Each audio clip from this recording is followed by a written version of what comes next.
Hey, everybody, welcome to another Thrasher Opera House Presents podcast as we get a chance to kind of dig deep a little bit on some of the great artists and musicians that are coming on in for future shows. And this week, we are joined by Mark Sidney Johnson with the Brit Pack. And we say, hey, Mark, good morning. Good morning to you. How you doing? I'm doing super great. Thank you so very much for joining us here on the podcast. We've got a great show with the Brit Pack coming up on October the 14th. I guess first of all, let's talk a little bit about your musical journey. How did we end up in this thing called the Brit Pack? Because I know that's just not the only thing you're doing. No, yeah, it's kind of it's a journey that spanned about 12 years at this point, which is honestly wild when you think about how it started. But we met, we're a four-piece band and we all met at Berklee College of Music in Boston. So obviously I'm born in London. Will, the drummer, and my I guess my co-founder is also British. He's from Newcastle. But we met over here in the US, we went to music school. And while we were there, we met the other two guys who are from over here. They're from the US. And at the time we were all friends. I was actually roommates with one of the guys as well. And we've all basically always had musical endeavors of our own, playing with various people. Some you'll have heard of, some you'll not have heard of, and some you'll not want to have heard of. But it was basically when me and Will moved to New York in 2000. I think Will got here in 2010. I got here shortly later. We got a job in a room with no windows within a room with no windows. Oh, Um, it was pretty grim. If you can imagine a warehouse in New York, it was exactly what you imagine it to be. And we got that job, and we turned up for the orientation. And I think we looked at each other and were just like, "I let's not do this. This is not this is not why we're here. We're here to make music. This is why we traveled all the way to New York." So we got off, we're on the train, we're celebrating that we didn't, we really kind of like, we've turned ourselves around. Then we realized we didn't have any money. Pretty quickly with that realization kicked in, we've got like our ties off, tied around our head, and we're like, oh no. And I had just a week or two earlier thought about the fact that all these bands that we love, Zeppelin, the Beatles, Stones, Queen, Bowie, bands that everyone loves really, there wasn't really a band I could think of that was doing all of that stuff, and we love that music. And I guess we have the sort of, we're British, so we were like, well, why don't we try this thing out?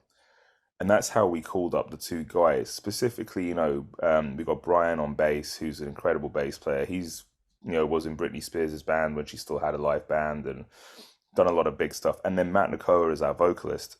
And the one thing about Matt is you think about those artists I just reeled off, it's really hard to find someone who can sing all of that stuff from right. Sting to Queen. So even the Beatles stuff is actually really hard to sing. So and he does a great job of it. So we were very fortunate in finding him, tracking him down because he lives upstate. He comes from a goat farm originally. He's a man of the wilderness. So that's how the band started. And when we first started, we just started in bars. Got our first gig. We played our first gig. Looked at each other and we are like, you know what, that went pretty well, all things considered. That was, we might be able to keep doing this, and maybe we'll make like $100. Um, and so 10 years later or 12 years later, we've nearly made $100. We're on our way. But that was the thing, was like we kind of started off just having a fun, having a good time. Moved into we did weddings briefly. We were probably a little bit too raucous for weddings on reflection. But from there, then it's just turned into this show, which I think is where it's always destined to have ended up, which is really kind of in theaters and stuff. And it's just like us taking you on a journey, kind of, a journey of our journey. Because at this point, you're hearing a tailored set of our favorite songs that we play. We've played a lot of British songs by a lot of famous British acts through the years, but now it's kind of like, pretty curated to, an evening of classics. And for the most part, I don't think there'd be a single song that someone wouldn't know. It tends to be, it's a nice thing about doing this kind of music is it's just hits. It's just one song you'll have heard, the next song you'll have heard. But we really love the music. We're really good friends. And I think we just really, yes, we all do other stuff musically. So this isn't, even though we do a lot of the Britpack and it is our, it's our baby and we get to hang out together and we have a really good time with it, but we're not, we're kind of fresh whenever we play this because we're all doing other stuff. Matt has his own sort of solo stuff. I do a lot of my own stuff. Will is on tour right now Um, I don't even know where he is. He's somewhere in America. So everyone's always kind of out and about. And this is our chance to just have a really good time with our audience, So we really kind of get into it. But yeah, it's been somehow been 12 years. When we celebrated 10 years, I was like, this is scary. Um, but in a good way. It's amazing to me how humble you are that just four Berkeley musicians get together to put together this kind of amazing band that not only does hits but also 5 or 6 decades worth of hits. Like we're going from all the way back to the early 60s all the way to the 2000s with groups like Oasis, who I know you guys take care of, doing some of that stuff too. So how do you kind of I'm sure everybody has their favorites in there. I mean, it's pretty much up in the air. Anybody can pick one, or how's it go when it comes to songs that you're selecting? Oh, it's a great question. It used to be. It's changed a lot because we kind of vary based on kind of also who our audience is. Mhm. Because when we were in our sort of when we first started this band, I was probably 23, so I'm mid 30s now, and we were all bands like Oasis are a really interesting one because we would play when we were 23 to other mainly in bars. It was other 20. We were like the same age as most of the people who we were playing to. And the one thing that was great was people who were our age were digging this music as well. They love the Beatles, they love Queen, they like, which is great because that a lot of that music came out kind of before we were born for the most part.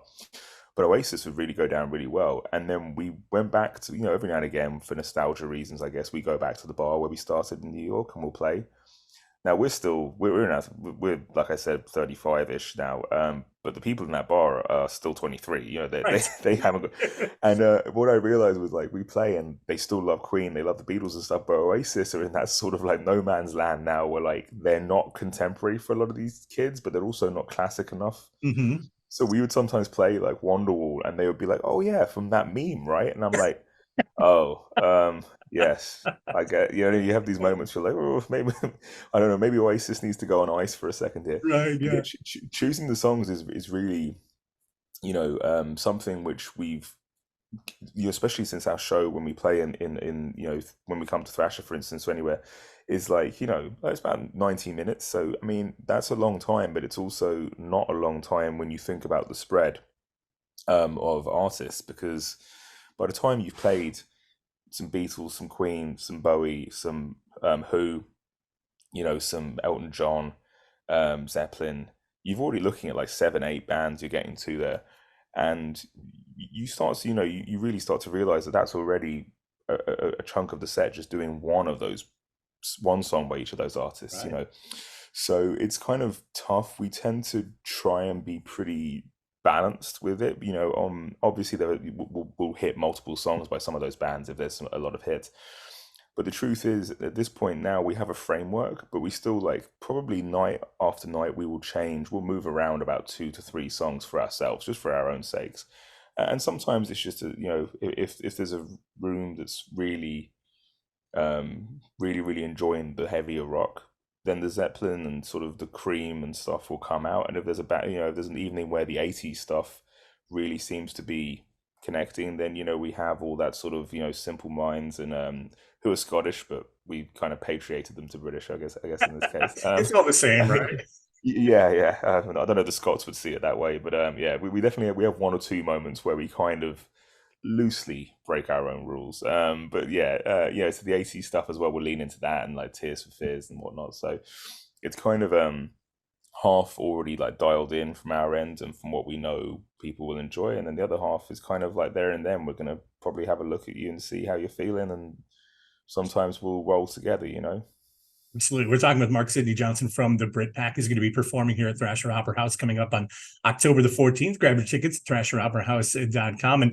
And Mark, I'm just making an assumption on this, but man, this has to be incredibly fun for you and the dudes in the band, man. Because this, just talking about all the bands and all the songs that you guys work through just kind of makes me smile here. And I'm just giddy to be able to see the show. I can't even just imagine being the musician up there going, man, we are just playing banger after banger here tonight. Yeah, oh, that's the thing that's interesting is, you sometimes I think I saw an interview with for some reason I feel it was Mick Jagger talking about kind of playing Satisfaction after all these years, because he's been playing that song since it came out, which was about Right. probably 20 years before I was born. And like that's a while that he's been playing that. About 50 years playing Satisfaction. And I've been playing that song now for an equally, not equally, but like I've been playing it for a long amount of time. I've been playing it for 12 years. He's been playing for 50, so not equally. But it's one of those things where like, do you get sick of it? It'd be like a question I've had people ask me like, and it's like not really because they're just so fun to play. And the truth is because everyone knows the song, the reaction is so fun when we play it. Everyone's having a good time. We're having a good time. You're having a good time. And musically, doing this spread of songs is very fulfilling because the truth is that some of it's really kind of difficult to play as well. So it's not like you're just going on cruise control every night. We're like I say with Matt, our vocalist, it goes without saying that singing this stuff is like a feat vocally. But guitar wise, it feels kind of the same sometimes. When you're going between something like Clapton to Page to Brian May, these guys all sounded very different, and they were all technically very, very sound, and beyond sound. In fact, most of them, they were virtuosic. So to play that stuff, you kind of have to be, on your toes and on your game, but also, you're trying to enjoy yourself. So at this point now, we've, as you'll see at the show, we've kind of made these songs our own. So, some of the songs we've done our own things arrangement wise with them. We never veer too far from what you're familiar with, but like, we definitely try to make them our own in the way where like sometimes when I'm in the gym or somewhere and I hear one of the original recordings, I'll be like, oh yeah, I forgot that that's what they do. Like you just kind of you get reminded. We're not that close to the record that we get sick of hearing the record. I still enjoy these songs whenever they come on the radio. But it's close and it's close enough still though where we've tried to keep all the little original moments that you might hear on the recording because we are definitely fans of this music and in a way where like we remember the little parts that happen at certain places and we'll try and emulate that. So it's sort of trying to be authentic whilst also making it our own, and for that reason it is a real blast for us as well to kind of just get out there and play. Absolutely. I think they coined that now, reimagining the song, right? So Yeah. it's real close, but there's maybe their own different nuances with it. Reimagining is definitely right. I think there was one song in particular we do where I heard it on the radio and I thought that someone had slowed it down on the radio, and then I Right. found out that it was just we just take it like 20 BPM faster when we're doing it live because we're just which is generally speaking like rushing is not a great thing as a Yeah. musician, but I think as a band we just like, nah, this song feels good when it's played faster. So yeah, definitely have reimagination is definitely the word. Yeah. Absolutely. Hey, Mark, thank you for your time today. Really looking forward to the show coming up. I'm super hyped about it, and I know our guests are going to be really enjoying it. So thank you again for your time, and we Thank look you. forward to seeing you here in a couple of weeks. Thank you for having me, and yeah, I'm looking forward to it too. Thank you again. Take care. Cheers. Bye bye.